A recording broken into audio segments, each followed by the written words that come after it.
शांति। आज 12 मार्च 2023 के महावाक्य हैं। तो आज की अव्यक्त मुरली बाबा की अव्यक्त मुरली है और अव्यक्त मुरली के महावाक्य हम सभी सुनेंगे। तो आज के रिवाइज जो महावाक्य हैं वो 18/1/1994 के महावाक्य हैं।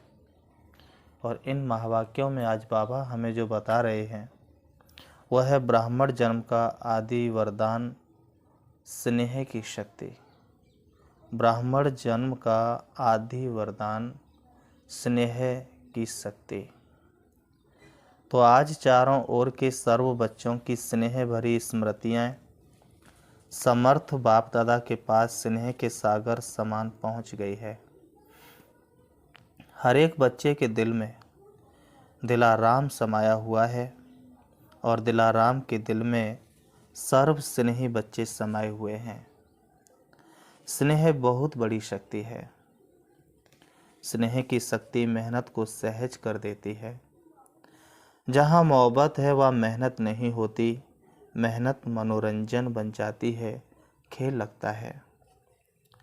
स्नेह की शक्ति देह और देह की दुनिया सेकंड में भुला देती है। स्नेह में जो भूलना चाहे वह भुला सकते हैं, जो याद करना चाहे उसमें समा जाते हैं। स्नेह की शक्ति सहज समर्पण करा देती है। स्नेह की शक्ति बाप समान बना देती है। स्नेह सदा हर समय परमात्म साथ का अनुभव कराता है। स्नेह सदा अपने ऊपर बाप की दुआओं का हाथ छत्र छाया समान अनुभव कराता है। स्नेह असंभव को संभव इतना सहज कर देता है जैसे कार्य हुआ ही पड़ा है। स्नेह निष्फल हर समय निश्चिंतता अनुभव कराता है। स्नेह हर कर्म में निश्चित विजय स्थिति का अनुभव कराता है। ऐसे स्नेह की शक्ति अनुभव करते हो ना। बाप दादा जानते हैं कि अनेक जन्म अनेक प्रकार की मेहनत कर थकी हुई आत्माएं हैं। भिन्न भिन्न बंधनों में बंधी हुई आत्माएं होने के कारण मेहनत करती रही है। इसलिए बाप दादा मेहनत से मुक्त होने के लिए सहज विधि स्नेह की शक्ति सभी बच्चों को वरदान में देते हैं। अपने ब्राह्मण जीवन के आदि समय को याद करो तो जन्मते ही सभी को स्नेह की शक्ति ने ही नया जीवन दिया है। स्नेह की अनुभूति के लिए मेहनत करनी पड़ी, सहज अनुभव किया ना तो यह आदि जन्म की अनुभूति ही वरदान है। प्यार प्यार में ही खो गए। सदा इस स्नेह के वरदान को स्मृति में रखो। मेहनत के समय इस वरदान द्वारा मेहनत को परिवर्तन कर सकते हो। बाप दादा को बच्चों का मेहनत अनुभव करना अच्छा नहीं लगता। स्नेह की शक्ति की विस्मृति मेहनत अनुभव कराती है। कितनी भी बड़ी कैसी भी परिस्थिति हो, प्यार से स्नेह से परिस्थिति रूपी पहाड़ भी परिवर्तन हो पानी समान हल्का बन सकता है। पत्थर को पानी बना सकते हो। कैसा भी माया का विकराल रूप व रॉयल रूप समान सामना करे तो सेकंड में स्नेह के सागर में समा जाओ तो सामना करने की माया की शक्ति समाप्त हो जाएगी। आपके समाने की शक्ति छू मंत्र नहीं लेकिन शिव मंत्र बन जाएगी। सबके पास शिव मंत्र की शक्ति है ना कि खो जाती है। शिव स्नेह में समा जाओ। सिर्फ डुबकी मारकर नहीं निकल आओ। थोड़ा समय इस स्मृति में रहते हो। मीठा बाबा प्यारा बाबा डुबकी लगाकर फिर निकल आते हो तो माया की नज़र पड़ जाती है। समा जाओ तो माया की नज़र से दूर हो जाएंगे। और कुछ भी नहीं आए तो स्नेह की शक्ति जन्म का वरदान है। उस वरदान में खो जाओ। खो जाना नहीं आता है स्नेह तो सहज है ना, सबको अनुभव है ना। कोई है जिसको ब्राह्मण जीवन में रूहानी स्नेह का अनुभव नहीं हो? है कोई? स्नेह ही सहज योग है, स्नेह में समाना ही संपूर्ण ज्ञान है। आज के दिन का महत्व भी स्नेह है। अमृत वेले से विशेष किस लहर में लहरा रहे हो? बाप दादा के स्नेह में ही लहरा रहे हो। सर्व आत्माओं के अंदर एक बाप के सिवाय और कुछ याद आ रहा है?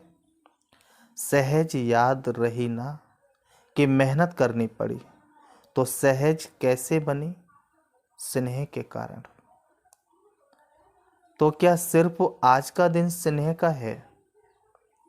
संगम युग है ही परमात्म स्नेह का युग। तो युग के महत्व को जान स्नेह की अनुभूतियों को अनुभव करो। स्नेह का सागर स्नेह के हीरे मोतियों की थालियां भरकर दे रहे हैं, तो अपने को सदा भरपूर करो। थोड़े से अनुभव में खुश नहीं हो जाओ, संपन्न बनो। भविष्य में तो स्थूल हीरे मोतियों से सजेंगे।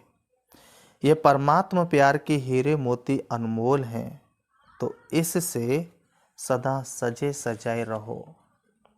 बाबा कहते हैं, चारों ओर के बच्चों की याद, स्नेह के गीत बाप दादा सदा भी सुनते रहते हैं, लेकिन आज विशेष स्नेह स्वरूप बच्चों को स्नेह के रिटर्न में सदा स्नेही भव।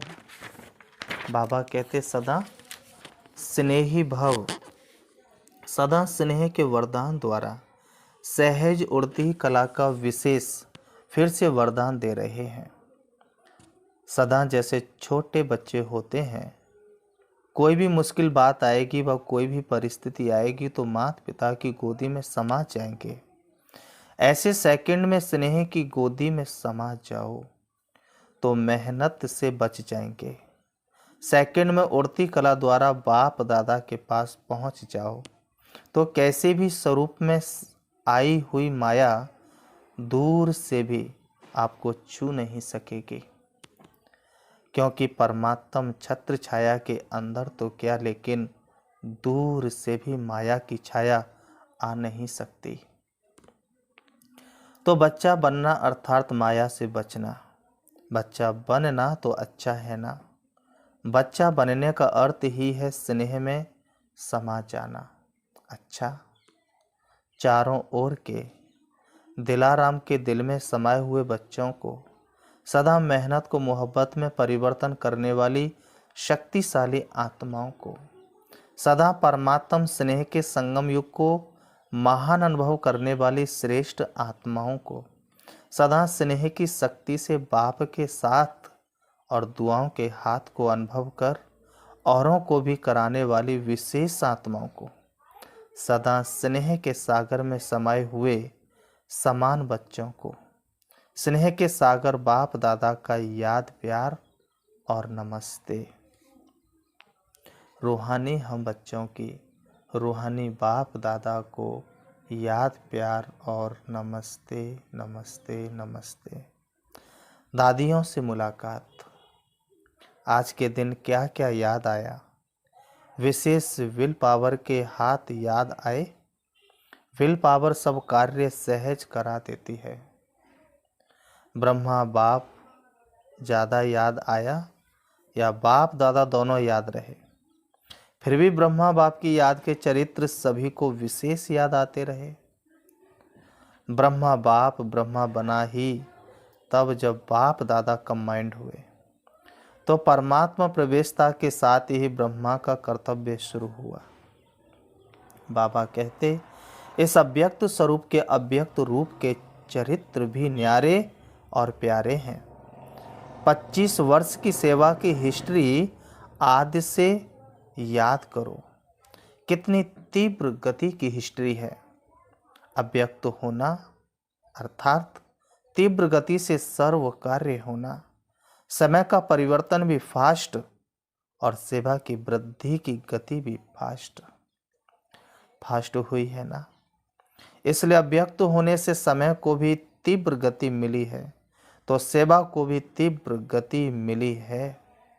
बाबा कहते हैं अव्यक्त पाठ में आने वाली आत्माओं को भी पुरुषार्थ में तीव्र गति का भाग्य सहज मिला हुआ है। अव्यक्त पाठ में आई हुई आत्माओं को लास्ट सो फास्ट और फास्ट सो फर्स्ट का वरदान प्राप्त है। बाबा कहते सभा से वरदान को कार्य में लगाओ, सिर्फ स्मृति तक नहीं, समय प्रमाण वरदान को स्वरूप में लाओ। वरदान को स्वरूप में लाने से स्वतः ही फास्ट गति का अनुभव करेंगे। अव्यक्त पालना सहजी शक्तिशाली बनाने वाली है, इसलिए जितना आगे बढ़ना चाहो बढ़ सकते हो। बाप दादा और निमित्त आत्माओं की आप सबके ऊपर विशेष सदा आगे उड़ने की दुआएं हैं। ऐसे है ना? बाबा पूछते हैं बच्चे ऐसा है ना? दादियों की भी दुआएं हैं, सिर्फ फायदा ले लो, मिलता बहुत है, यूज कम करते हो। सिर्फ बुद्धि में किनारे रखते नहीं रहो, खाओ खर्च करो। आता है यूज करना, खर्च करना आता है कि संभाल कर रखते हो? बहुत अच्छा, बहुत अच्छा, ये संभाल कर रखना है। अच्छाई को स्वयं प्रति और दूसरों के प्रति कार्य में लगाओ। यहाँ बाबा कहता है यहाँ खर्चना अर्थात बढ़ाना है, यहाँ खर्च करना अर्थात बढ़ाना है। जैसे आजकल का फैशन है ना, जो अमूल्य चीज़ होती है वह कहाँ रखते हैं? लॉकर में। यूज नहीं करते, लॉकर में रखते हुए खुश होते हैं। तो कई बार ऐसे करते हैं। पॉइंट बड़ी अच्छी है, विधि बड़ी अच्छी है, सिर्फ बुद्धि को लॉकर में देख कर खुश हो जाते हैं। तो आप सभी लॉकर में रखते हो या यूज करते हो? अच्छा, पांडव सेना का क्या हाल है? बाबा पांडव सेना का हाल पूछते हैं। पांडव सेना का क्या हाल है? अच्छा है। सिर्फ अच्छा अच्छा कहने वाले तो नहीं ना। ऐसी सेना तैयार हो जो सेकंड में जो ऑर्डर मिले कर ले। ऐसे तैयार हैं। शक्ति सेना तैयार है। शक्तियों की सेवा अपनी है, पांडवों की सेवा अपनी है। पांडवों के सहयोग के बिना भी शक्तियां नहीं चल सकती, शक्तियों के सहयोग के बिना भी पांडव नहीं चल सकते। दादी जी ने मैक्सिको की कॉन्फ्रेंस का समाचार बाप दादा को सुनाया। अच्छा है, साइंस वाले तो काम में लगे ही हैं। प्रयोग करने में साइंस वाले होशियार होते हैं ना। तो एक भी अच्छी तरह से योगी और प्रयोगी बन गया तो बड़े से बड़े माइक का काम करेगा। लॉस एंजलिस में भूकंप आया है। ये समय के तीव्र गति की निशानियां समय प्रति समय प्रकृति दिखा रही है। अच्छा, अव्यक्त बाप दादा की पर्सनल मुलाकात। फल की इच्छा छोड़ रहमदिल बन शुभ भावना का बीज डालते चलो। बाप दादा द्वारा सर्व बच्चों को इस संगम युग पर विशेष कौन सा खजाना मिला हुआ है? खजाने तो बहुत हैं, लेकिन विशेष खजाना खुशी का खजाना है। तो खुशी का खजाना कितना श्रेष्ठ मिला है? तो यह सदा साथ रहता है या कभी किनारे भी हो जाता है? जब अनगिनत मिलता है तो हर समय खजाने को कार्य में लगाना चाहिए ना। लोग किनारे इसलिए रखते हैं कि आईवेल में काम में आएगा, आईवेल में काम में आएगा। लेकिन आपके पास तो अथाह है। इस जन्म की तो बात छोड़ो, लेकिन अनेक जन्म यह खुशी का खजाना साथ रहेगा, अनगिनत है। तो यूज करो ना। बाप दादा ने पहले भी सुनाया है कि प्राण चले जाए लेकिन खुशी नहीं जाए। इसलिए खुशी को कभी भी किनारे नहीं रखो। और बाबा कहता है और ही महादानी बनो, क्योंकि वर्तमान समय और कुछ भी मिल सकता है लेकिन सच्ची खुशी नहीं मिल सकती। तो अल्पकाल की खुशी प्राप्त करने के लिए लोग कितना समय व धन खर्च करते हैं, फिर भी सच्ची खुशी नहीं मिलती, तो ऐसे आवश्यकता के समय आप आत्माओं को महादानी बनना है। कैसी भी अशांत आत्मा, दुखी आत्मा हो, अगर उसको खुशी की अनुभूति करा दो तो कितनी दिल से दुआएं देंगे। आप दाता के बच्चे हो तो फराक दिली से बांटो। बांटना तो आता है ना, तो क्यों नहीं बांटते हो? बांटना आता है तो क्यों नहीं बांटते हो? समय को देख रहे हो, दिल से रहम आना चाहिए। जो अशांति दुख में भटक रहे हैं वो आपका परिवार है ना, परिवार को सहयोग दिया जाता है ना। तो वर्तमान समय महादानी बनने के लिए विशेष रहम दिल के गुण को इमर्ज करो। आपके जड़ चित्र वरदान दे रहे हैं, तो आप भी चैतन्य में रहम दिल बन बांटते जाओ, क्योंकि परवश आत्मा है। कभी भी ये नहीं सोचो कि ये तो सुनने वाले नहीं हैं, ये तो चलने वाले नहीं हैं। नहीं, आप रहम दिल बनो, देते जाओ। गाया हुआ है कि भावना का फल मिलता है। तो चाहे आत्माओं में ज्ञान के प्रति, योग के प्रति शुभ भावना नहीं भी हो, लेकिन आपकी शुभ भावना उनको फल दे देती है। ऐसे नहीं सोचो कि इतना कुछ सेवा की लेकिन फल तो मिला नहीं। बाबा कहता है ऐसे नहीं सोचो कि इतना कुछ सेवा की लेकिन फल तो मिला ही नहीं। लेकिन फल एक जैसे नहीं होते, फल एक जैसे नहीं होते। कोई सीजन का फल होता है, कोई सदा का फल होता है। तो सीजन का फल सीजन पर ही फल देगा ना। तो आपने शुभ भावना का बीज डाला, अगर सीजन का फल होगा तो सीजन में निकलेगा ही। वैसे भी देखो, जो खेती का काम करते हैं, तो जो सीजन पर चीज निकलने वाली होती है, तो ये नहीं सोचते हैं कि 6 मास के बाद ये निकलेगा, इसलिए बीज डालो ही नहीं। तो आप भी बीज डालते चलो। समय पर सर्व आत्माओं को जगना ही है। आपकी रहम भावना, शुभ भावना फल अवश्य देगी। अगर कोई अपोजिशन भी करता है तो भी आपको अपने रहम की भावना छोड़नी नहीं है। और ही सोचो कि ये अपोजिशन या इंसल्ट, गालियाँ ये खाद का काम करेंगी, तो खाद पड़ने से अच्छा फल निकलेगा। जितनी गालियाँ देंगे उतना आपके गुण गाएंगे। इसलिए हर आत्मा को दाता बन देते जाओ। अच्छा माने तो दें, नहीं।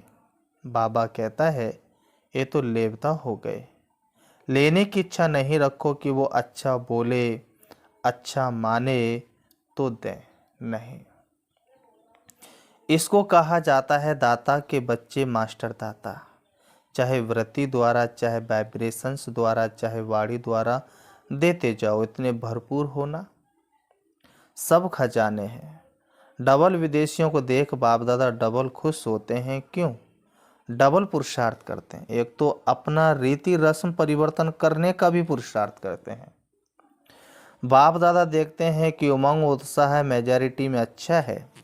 अगर कभी उमंग उत्साह बीच बीच में नीचे ऊपर होता है तो आज विधि सुनाई कि समा जाओ, स्नेह की गोदी में छिप जाओ, फिर माया आएगी ही नहीं। ये तो सहज है ना। तो बीज रूप होने में मेहनत है, इसमें मेहनत नहीं है। और कुछ भी नहीं आए लेकिन स्नेह में समाना तो आता है कि ये भी मुश्किल लगता है। बाबा कहता है नहीं, तो ये करो। अभी मुश्किल शब्द नहीं बोलना। नीचे आता हो तो छोटी सी चीज बड़ी लगती है, ऊपर चले जाओ तो बड़ी चीज भी छोटी लगेगी। फरिश्ते हो या साधारण मानव हो, फरिश्ता फरिश्ता कहाँ रहता है? ऊपर रहता है या नीचे? तो ऊपर। तो नीचे क्यों ठहरते हो? अच्छा लगता है? कभी कभी दिल होती है नीचे आने की, नहीं, फिर क्यों आते हो? बाप का साथ छोड़ते हो तब नीचे आते हो, इसलिए बाप का साथ ना छोड़ो। तो डबल विदेशियों को डबल पुरुषार्थ का प्रत्यक्ष फल डबल चांस है। इसका फायदा लो। इस वर्ष में क्या करेंगे? Double service. महादानी वरदानी बनेंगे या खुद बाप के आगे कहेंगे शक्ति दे दो, औरों को भी शक्तियां दो। अच्छा है, हिम्मत रखने में नंबर ले लिया। अभी फास्ट पुरुषार्थ कर आगे उड़ते चलो। आज की मुरली का वरदान है, खुशी के खजाने से संपन्न बन, सदा खुश रहने और खुशी का दान देने वाले महादानी भव। स्पष्टीकरण, संगम युग पर बाप दादा ने सबसे बड़ा खजाना खुशी का दिया है। रोज अमृत वेले खुशी की एक पॉइंट सोचो और सारा दिन उसी खुशी में रहो। ऐसे खुशी में रहते दूसरों को भी खुशी का दान देते रहो। यही सबसे बड़े ते बड़ा महादान है, क्योंकि दुनिया में अनेक साधन होते हुए भी अंदर की सच्ची अविनाशी खुशी नहीं है। आपके पास खुशियों का भंडार है तो दान देते रहो, यही सबसे बड़ी सौगात है। स्लोगन, महान आत्माओं का परम कर्तव्य है उपकार, दया और क्षमा। आज का बाबा ने स्लोगन दिया, महान आत्माओं का परम कर्तव्य है उपकार, दया और क्षमा। अच्छा, ओम शांति, ओम शांति। अभी हम 5 मिनट शिव बाबा को याद करते हैं। अपने आप को सम्मान देंगे। मैं सर्वश्रेष्ठ आत्मा हूँ। प्यारे पिता परमात्मा की कोटों में कोई, कोई में भी कोई, पद्मा पदम भाग्यशाली आत्मा हूँ। स्वयं पिता परमात्मा ने मुझे कोटों में से कोई, कोई में से कोई चुना है। मुझसे ज्यादा बड़ा भाग्य किसका हो सकता है। मैं पद्मा पदम भाग्यशाली आत्मा हूँ। सृष्टि पर आए हुए अपने पिता परमात्मा को पहचान कर उनकी बन गई। अब मैं आत्मा उनसे मिलने के लिए परम धाम की ओर चली जा रही हूँ। इस देह की दुनिया से दूर मैं आत्मा उड़ रही हूँ। सूरज चांद सितारों से पार, फरिश्तों की दुनिया जहाँ फरिश्तों के बादशाह ब्रह्मा बाबा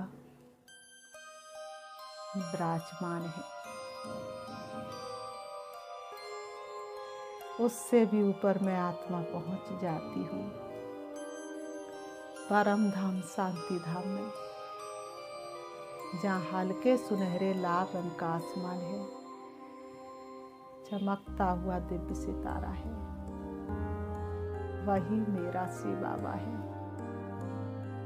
मैं आत्मा अपने पिता परमात्मा के सन्मुख हूँ। बाबा से रोहान कर रही हूँ।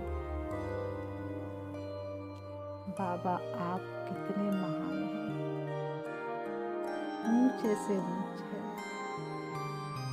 आपने मुझे क्या से क्या बना दिया। सारी दुनिया जिसको ढूंढ रही है, मैं उन सृष्टि के रचयिता परमात्मा के सामने हूँ। उनका बच्चा बनने का मुझे सौभाग्य मिला। उनकी सानिध्य में रहने का मुझे भाग्य मिला। बाबा, मुझे आपने सृष्टि के आदि मध्य अंत का ज्ञान देकर त्रिकालदर्शी बना दिया।